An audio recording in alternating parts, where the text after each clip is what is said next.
बिबट्या सुरक्षेचा संदेश विद्यार्थ्यांपर्यंत। तळोदा तालुक्यात जनवन अभियानाला प्रतिसाद।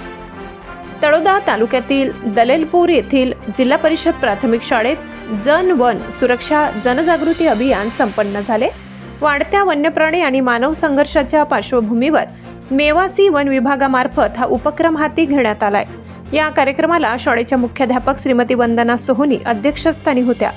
मेवासी वन विभागाचे उपवन संरक्षक सुहास चव्हाण आणि सहाय्यक वनसंरक्षक तळोदा श्री अमोल आडे यांच्या मार्गदर्शनाखाली हा अभियान उपक्रम राबविण्यात येत आहे। सदर जनजागृती मोहिमेचे नेतृत्व वनपरिक्षेत्र अधिकारी तळोदा प्रादेशिक शंतनू सोनवणे यांनी केले।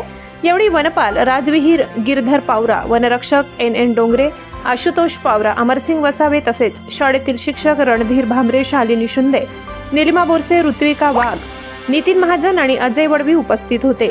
या जनजागृती अभियानांतर्गत विद्यार्थ्यांना वन्यप्राणी संरक्षण विशेषतः बिबट्या सुरक्षेबाबत माहिती देण्यात आली।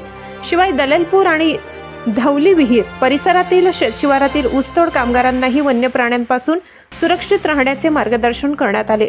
वन आणि मानव यांच्यातील संतुलन राखणे हेच या अभियानाचं मुख्य उद्दिष्ट आहे। वन्यजीव हे आपल्या पर्यावरणाचं अविभाज्य अंग आहेत, त्यांचे संरक्षण म्हणजेच आपलं संरक्षण, असा संदेश या उपक्रमातून देण्यात आलाय। परिवर्तन 24 न्यूज, लोकांसाठी लोकांसोबत। नितीन गरुड, परिवर्तन 24 न्यूज, तळोदा।